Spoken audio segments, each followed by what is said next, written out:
This is episode 204 on the difficult topic of letting someone go. Here's the question. How do you successfully transition into your first official leadership role, build the confidence and competence to lead your team successfully, and establish yourself as a respected and trusted leader across the organization? That's the question, and this show provides the answers. Welcome to the Manager Track podcast. I'm your host, Ramona Shaw, and I'm on a mission to create workplaces where work is not seen as a source of stress and dread, but as a source of contribution, connection, and fulfillment. And this transition starts with developing a new generation of leaders who know how to lead so everyone wins and grows. In this show, you learn how to think, communicate, and act as the confident and competent leader you know you can be. Welcome to the Manager Track podcast. Today I want to talk about the topic of having to let someone go. This is coming from several conversations that I had in different groups of our leadership programs at Arcova, where in the groups we've talked about why is it so hard to let people go, and why is it that oftentimes we delay that decision too long and only after the fact recognize that we should have probably pulled the plug a while ago. But the things get in the way of us doing so. And I'll talk about why it is difficult to let someone go, but also share some frameworks with you or questions to think through to help you understand when is it that I am ready to make that decision? What are some considerations to think through before making such a decision? And then, as I said, we're going to talk about what holds us back from making that decision. But once a decision is made and we have to let someone go, I'll also share a few key principles to keep in mind for that process. Let me start first with a quick example. This is a scenario that's very, very common, and I want to say probably, it's a rough guess, but probably half of our clients have shared that they've been in this kind of situation, either recently or a while back, but this definitely is a situation that resonates with about half of the leaders that we support. Okay, so here's the scenario. A new manager has taken over a couple of people, maybe former peers, to form the team, but then also hired 2 new additional people. And so as a team of 5, they've been sort of tugging along, and that new manager wants to prove that they're good leaders, that the team likes them and that respects them, and that they're all doing well. They know, like all new managers, that all eyes are on them. The team is watching. That's their first leadership role. They know that. Most of them will know that. But also senior leaders want to make sure that you're successful. They're keeping an eye on it, on how you're doing, and you're fully aware. So if imagine you're being in this scenario and you realize that one of those people that you've hired, in addition to the 2 people that you've taken on, is not doing so well. They're not keeping up with the deadlines. The work product isn't what you're hoping for or what you're expecting of them. And you keep telling them, hey, we got to do more, or I'm expecting something different, or why was the deadline not met? But really, the things start to add up and you start to question, was this a good choice? Is this reversible, or am I having a people problem here that I need to solve? In this situation, not only is it that you'd likely be distracted by the situation, a big mistake would also be in that moment to focus most of your development efforts on that one person who isn't performing, and the other 3 people on the team get very little of your attention when it comes to their professional growth or their development, or even just day-to-day support, because you're so focused on the thing that isn't working. Which, by the way, our brains tend to do that, right? We have this negativity bias. We pay most attention naturally. We're inclined to pay most attention to the things that aren't going well. But as leaders, we have to recognize that and shift, right? To recognize, hold on, I know that's where I want to go, but I know better. I know that that can only be, let's say, 20% of my attention. The remaining 80% should be on those who perform well or even excellent performers. That's what good leaders do. You knowing that, you just have to take yourself out of it and say, hold on, I'm overspending my time here on this person who's struggling versus supporting everyone else. If you're not doing that, or if you're not addressing the problem with this underperformer, your team will also start to get resentful and start to feel the impact. They likely have to pick up slack. They know that A, you're distracted, or B, that they're carrying someone else's load. they start to feel like, hey, hold on a second, why is this being tolerated? If that person still gets a paycheck, what am I doing here trying to exceed expectations or giving my best or working overtime or just working really hard to do my work? And that can negatively impact the morale on the team. So you're now in this situation where, okay, you notice it's draining your energy. You start to not like that part of your job. That person is struggling, the underperformer is struggling, and the rest of the team is also not happy. And it starts to get bigger and bigger.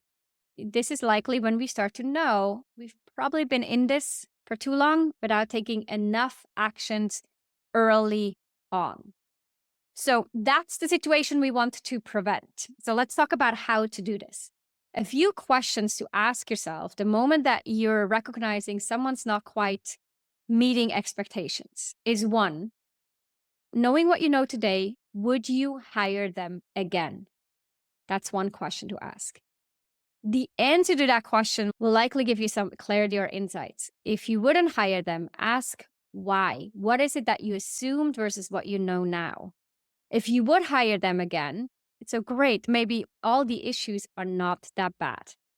Two, have you clearly communicated the gap between what they're delivering and what the expectations are? And are you sure, 100% sure that they understand that gap? I've once been in a situation where I've thought I've communicated the performance issue numerous times, only then to hear that after the annual performance review, that person thought that they've heard it for the first time. And I was baffled. And I said, but I said it. And I remember saying to my boss at the time, that's not possible. I said this 3, 4, I want to say 5 times previously. This is not the first time they heard it. And my manager said, well, you said it, but are you sure that they heard you? That is two different things. So you want to be 100% sure that they understand what you're saying. They recognize the gap. They say it back to you or recap it. They know what they need to do. Yes, I understand. Or here's the summary of our feedback conversation today. I asked for this in an email. I heard you say, I need to get better at XYZ, and here's how I try to go about it. That is one way that you will know that they heard it. Okay, so that's number 2. Question number 2, have you clearly communicated and do they know? Number 3, do you believe they have the potential to meet the expectations? And if they've done so in the past, and this is just a time in their life, or maybe they have personal challenges where it's hard for them to keep up, but they've done it in the past, or have you never seen them deliver on these kind of expectations? And you're starting to think they may not be ready yet, or you don't have enough time or resources to get them there, or it's just not within their strength profile. What is it? So those are 3 questions to ask yourself. And another framework that might help if you have someone that you consider letting go is the AMO framework. And that stands for A for ability, M for motivation, and O for opportunity. So you're going to ask yourself, do they have the ability to perform the job to the expectations? Is it a skill match? Like oftentimes, the skill profile, the strength profile of that person may just not be matching what that role requires. It's not that they're a bad employee. It is that their profile of strength and the culture, the environment is not fitting what this role provides. And when it's not a fit, it's not going to work. It'll be an uphill battle for both sides and usually just ends in exhaustion, being drained, or their career progression stagnating because they're never going to get to that next level. Where if they were in a job where it was a match, their path would be a lot easier, and your path to building a high performing team would be a lot easier. Okay, so is it an issue of ability? Are the skills or the strengths not matching? And then if yes, can you provide skill training to bridge the gap or not? So that's one. The second is motivation. Do they receive performance feedback? Do they have incentives to do better, to increase their performance? Are the rewards aligned with what you're looking for? Do they have opportunities for career progression? Not to say that they personally do, but in the company, do they think, oh no, if I do a good job, I can see how that will help me in the future as much as it is helping me now? And do they have a sense of job security? Those factors, like the feedback, the recognition, the incentives, rewards, pay, bonus, all of that, and job security play into how motivated someone may be or may feel to meet your expectations if they're not there yet. So assess if there's complete alignment with that or if there's anything that could get in the way of them feeling motivated to uplevel their performance. The third in the AMO framework is opportunity. Do they have the opportunity really to uplevel? Do they get all the information do they need that they need? Do they have access to the resources that they need? Do they receive guidance and directions when needed? Do they feel that sense of support or can they collaborate with the right people to help them? Do they have flexibility in their own way of working? Because maybe the way that you want them to do something isn't how they like to go about it. So, are you providing them with enough flexibility so that they can deliver on the end result, even if the path to getting there is different? That goes hand in hand with ownership. Do they feel like they really own the tasks and the solutions and the problem? Or are you stepping in or micromanaging or getting too involved where maybe that sense of ownership is no longer there and they feel they're just your assistant now and they don't own anything here? Are you giving them the opportunity to own it? Are you giving them the flexibility to come to that end result, even if it's a different way? Are you providing them with that sense of involvement or the connections, information, all of that? So these are three factors to consider as you're doing an assessment of what might be getting in their way and what levers do you have to help them increase their performance. As a caring and driven manager, I know you want to strengthen your leadership skills, advance your career, and lead a high-performing, engaged team. And in order to do that, as a leader, you need to lead with a system, not by shooting from your hips or reacting to everyone else around you.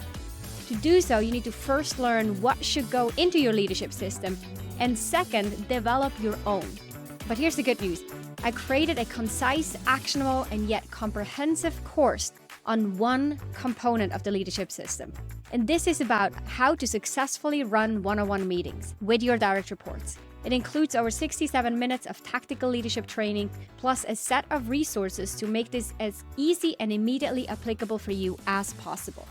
You can get your hands on this course, which I want every single manager to have, for a nominal $19 at ramonashaw.com/11. That's 2 times the number 1. You can check the show notes for the details or head on over to ramonashaw.com/11 and get started right away. What many companies use is a performance improvement plan. And that is for a lot of employees. It's sort of like, yeah, I know I'm going to get fired when they're on a performance improvement plan. And it's just a way to tell someone, we kind of want to let you go, but we can't just let you go without doing a PAPE. So we're going to give you a PAPE, but really the chances of you staying are low. And I would challenge that a little bit. I've seen so many turnaround cases, so to speak, where someone was put on a PAPE, but the PAPE was the first time that they really got clarity on what specific areas am I underperforming in?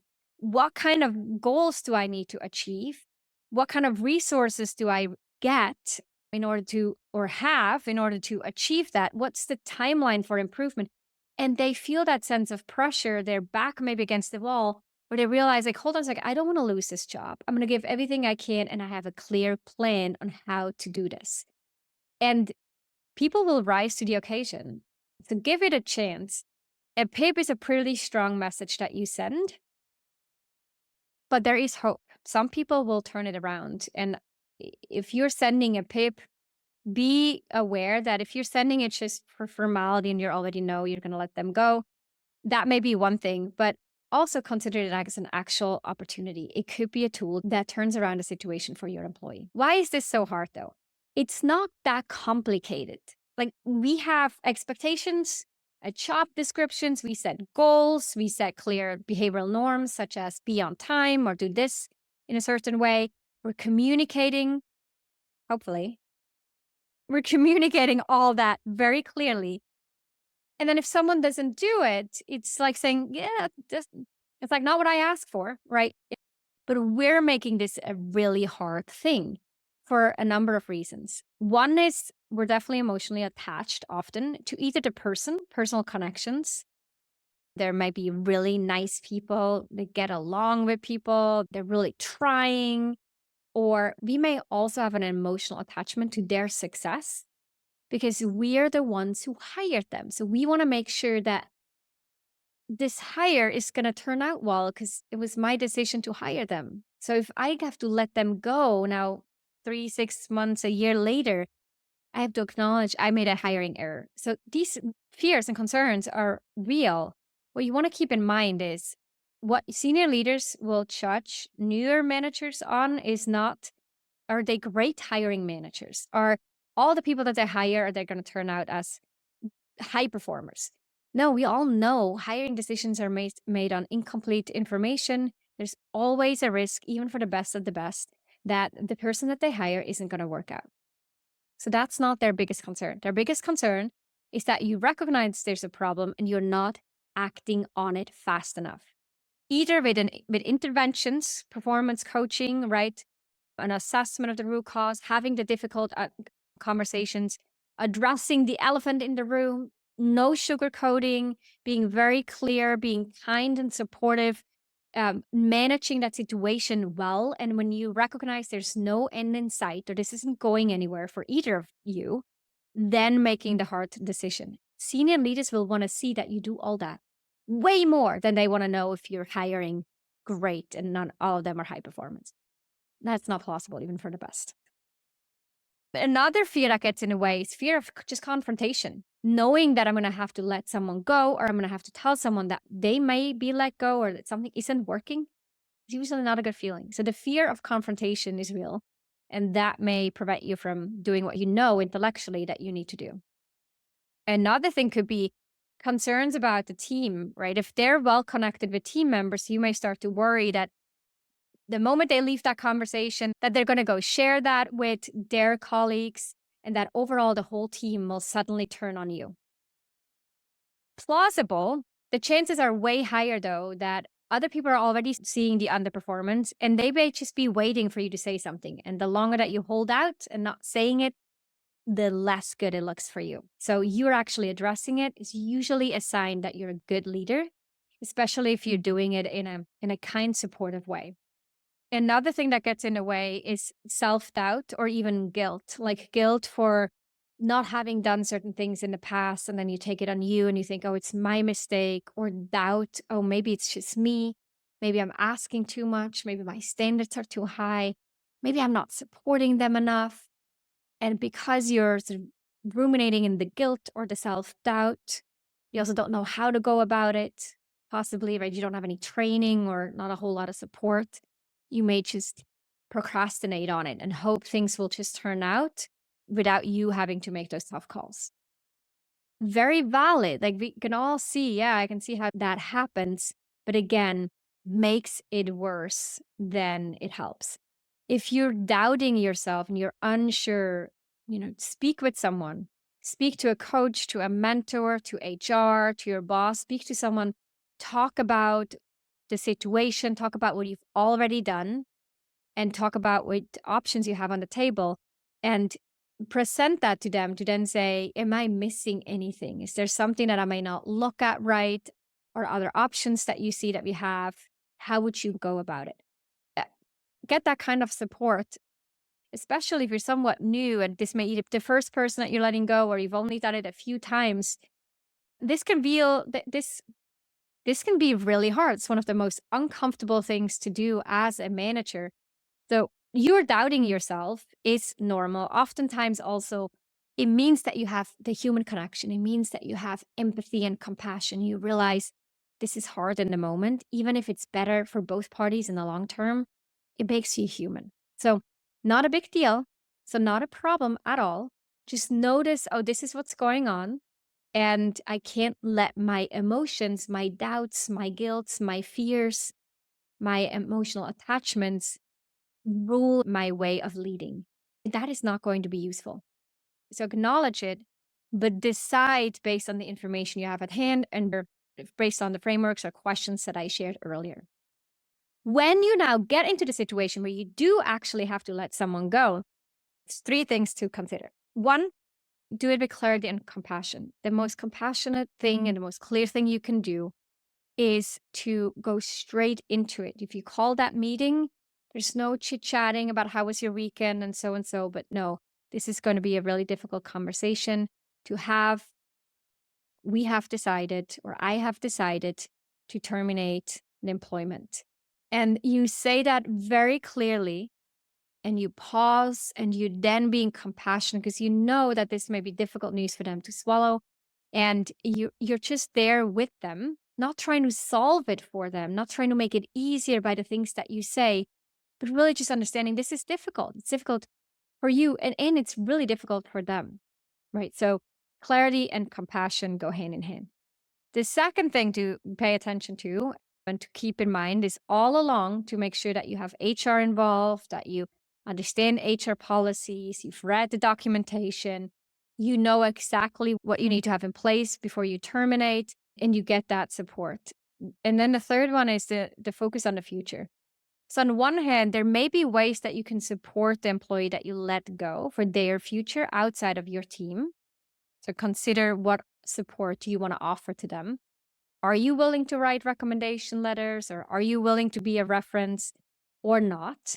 Are you willing to make introductions? Are you and your company willing to support them with some kind of career coaching or any other services that might be helpful? And then at the same time, how are you going to support the team and focus on the future together with your team? So communicating as soon as possible to your team what decision you've made, briefly why that decision was made, if appropriate, and then reorienting the team to the future. Okay, how are we going to organize ourselves?